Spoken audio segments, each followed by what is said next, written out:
राजीव ढोंडियाल अवैध धर्मांतरण मामले का आरोपी छांगुर बाबा उर्फ जमालुद्दीन की मुश्किलें बढ़ती जा रही है और छांगुर बाबा की रिमांड अब खत्म हो रही है। थोड़ी देर पहले छांगुर बाबा को लखनऊ कोर्ट में पेश किया गया और अब तक की पूछताछ में मिली जानकारी के आधार पर यूपी एटीएस रिमांड बढ़ाने की अर्जी दे सकती है।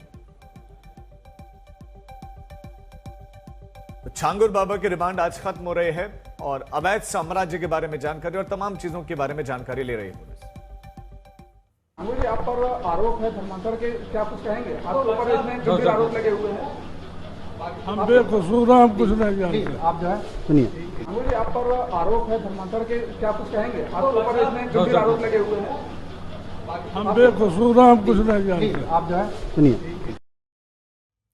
छांगुर बाबा कह रहे हैं कि उन्हें कुछ नहीं पता, लेकिन एक बड़ी खबर मिल रही है। छांगुर बाबा के 5 विदेशी बैंक अकाउंट्स का पता चला है और आज तक के बाद छांगुर बाबा के उस जमालुद्दीन के बैंक अकाउंट्स की पूरी डिटेल्स है। इसमें शारजाह, दुबई और यूएई में बैंक अकाउंट्स का पता चला है।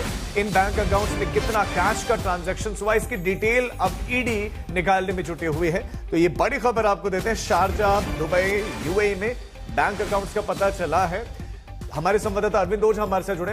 अरविंद, और क्या क्या जानकारी मिली, कितने देशों में बैंक अकाउंट्स है और कितनी ट्रांजैक्शन हुई है इसमें? देखिए, इस मामले में ईडी ने भी केस दर्ज किया हुआ है राजीव, और जो जानकारी मिली है उसके मुताबिक दुबई, शारजाह और यूएई में कुल 5 बैंक अकाउंट छांगुर बाबा के ट्रस्ट के हैं।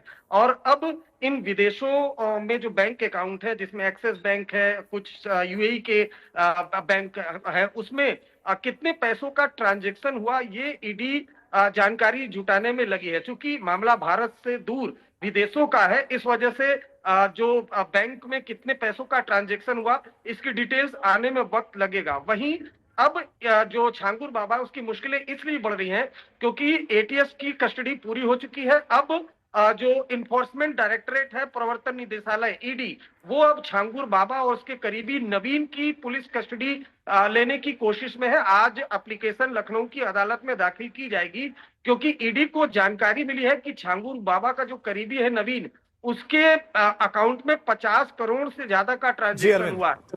एक तरफ छांगुर बाबा अपने आप को निर्दोष बता रहा है, वहीं उस पर अब एटीएस, लेकिन आप बता रहे हैं कि टीमें काम लगातार कर रही है। बहुत शुक्रिया अरविंद आपका इस तमाम जानकारी के लिए।